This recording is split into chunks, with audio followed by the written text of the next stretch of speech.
स्वागत है आपका कसक स्टडी सेंटर में। बांग्लादेश में सरकार विरोधी व्यापक प्रदर्शनों के बाद सोमवार को प्रधानमंत्री पद से इस्तीफा देने वाली शेख हसीना विमान से गाजियाबाद स्थित हिंडन एयरबेस पर उतरीं। हसीना को किसी सुरक्षित स्थान पर रखा गया है। बांग्लादेश में सियासी उथल-पुथल के बीच कई खबरें सामने आ रही हैं। बांग्लादेश की पूर्व प्रधानमंत्री शेख हसीना को बांग्लादेश सेना ने सोमवार को देश छोड़ने के लिए सिर्फ 45 मिनट का समय दिया था। सूत्रों ने बताया कि हसीना बांग्लादेश छोड़ने से पहले राष्ट्र के नाम एक संदेश प्रसारित करना चाहती थी, लेकिन सेना ने उन्हें ऐसा करने की इजाज़त नहीं दी। उन्होंने आनन-फानन में देश छोड़ना पड़ा।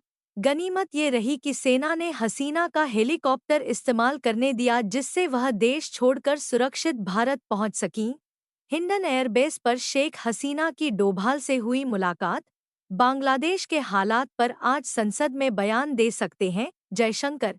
सूत्रों के मुताबिक बांग्लादेश सेना के 2 गुट थे।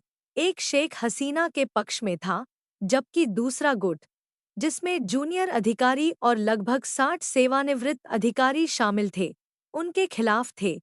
रविवार दोपहर करीब 1 बजे सेना की राष्ट्रीय सुरक्षा परिषद की बैठक हुई और सेना ने हसीना से कहा कि वे सोमवार को मार्च के दौरान छात्रों को नहीं रोकेंगे।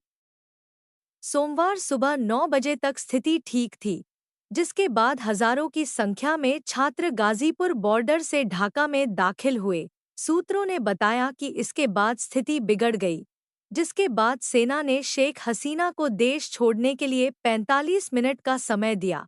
पिछले कुछ हफ्तों में देश में हुए हिंसक विरोध प्रदर्शनों के बीच हसीना ने सोमवार को इस्तीफा दे दिया था। हसीना की फ्लाइट दिल्ली के पास हिंडन एयरबेस पर उतरी और वह फिलहाल एयरबेस पर सुरक्षित स्थान पर हैं और फिलहाल वहीं रहेंगी। बांग्लादेश में रविवार को अत्यधिक हिंसा देखी गई, जिसमें करीब 100 लोगों की मौत हो गई और प्रदर्शनकारियों ने ढाका तक मार्च किया।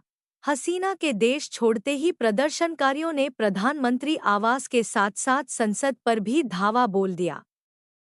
उधर सेना ने घोषणा की कि देश में अंतरिम सरकार सत्ता संभालेगी।